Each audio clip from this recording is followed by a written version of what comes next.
Materials supplied by Microsoft Corporation may be used for internal review, analysis, or research only. Any editing, reproduction, publication, rebroadcasting, public showing, internet, or public display is forbidden and may violate copyright law.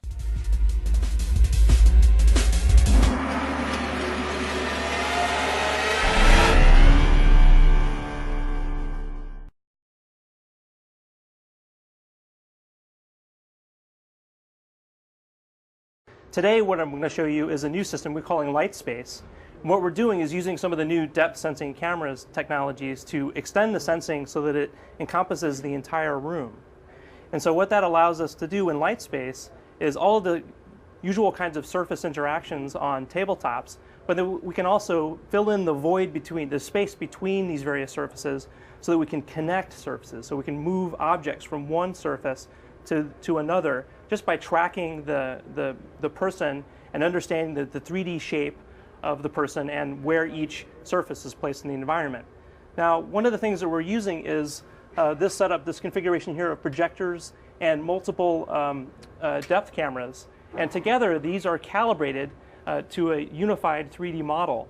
And we do all our reasoning and calculations out of this 3D model, allows us to perform various kinds of reasoning to move objects from one place to the other, for example. So what we have down here is a regular tabletop. Now there's no instrumentation in the tabletop. It's a standard issue Microsoft table. Really, but what we can do is we can project the appearance of the interactive tabletop, and we can track what the user is doing on the table from above, from the depth sensing cameras above. So here are all the kind of typical surface like interactions that one could assume to get in an interactive surface. But the interesting thing right now is that, for example, these are our research videos. If we want to actually take this research video and show it here on the wall, we can literally just connect through our body. We can touch an object on the table and touch the wall, and now we have a video playing from our last TechFest demo. I'll just pause this for a second. So in addition to all the kind of surface level interactions, we can pick up an actual object and move it to our hand. What you're seeing here is a different representation of that same object. It's a little ball in my hand, and we can move it to another hand like this. We can even hand it over to Andy, and he can play with it some more. I'll hand it back to you. Sure. Or we can also take it directly over there to the screen, and now this video that we picked up from the table and played around with in space is now playing on the screen. We played around with a couple other concepts in this space. One is that we can have locations in space actually have special meanings. So for example, if you look down here on the floor, you see a flashing menu sign. And really what this signals to us is that in the column of space right above this space on the floor, there are options for you to select. So if I move my hand here through the column of space, we actually get to see different options of selection. And to select it, we just have to wait a little bit in here. And now we selected to change all our videos and photos from our research videos into our personal baby photos from Andy and me.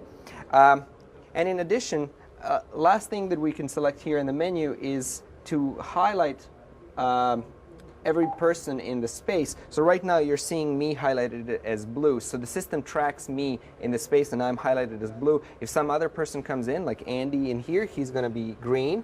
So this brings some interesting opportunities for us to track people and infer the interactions between two people. So if we shake hands, we're going to change colors. We just merged, and we have a different, the system detected that there was an interaction between us. So this highlighting example is just one thing that we can do with the 3D data that we get back from the depth sensing cameras. In the future, we'd like to think more about different kinds of things that we can do between surfaces. And in particular, we're talking about what we're calling deviceless augmented reality. Most people have seen augmented reality concepts where maybe we're using head-mounted displays or see-through goggles, other kinds of devices that you have to wear, and that can be kind of clumsy. With Lightspace, we can project the graphics directly onto body parts or your environment, for example. So maybe you're late for a meeting, and the way that you figure out where you have to be is you pull out your hand and it shows you where to go, and then maybe even in front of you on the floor you see some kind of arrow that shows you exactly where to go. So this is an example of some of the things that we'd like to look at in the future.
So I'd like to take you through some of the processing that we're doing in Lightspace. So this window shows a lot of the representations we're using. So for example, up here at the top we have the three camera views. This is their actual data coming off the depth sensing cameras in the raw.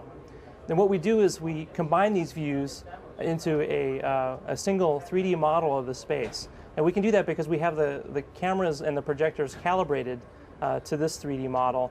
And so you'll notice that as Benko moves around in the scene, this is 3D models updated appropriately from these inputs. Now another thing that we're doing is illustrated over here. We can take various projections of this data for various purposes. So for example, we have this simulated surface representation here, the table with the pictures on it. Now as Benko starts manipulating these photos, we see this particular projection now shows the kinds of things that we usually get with surface, these various contacts as they're made. And so that's just a quick example of some of the things that we can do with our 3D model.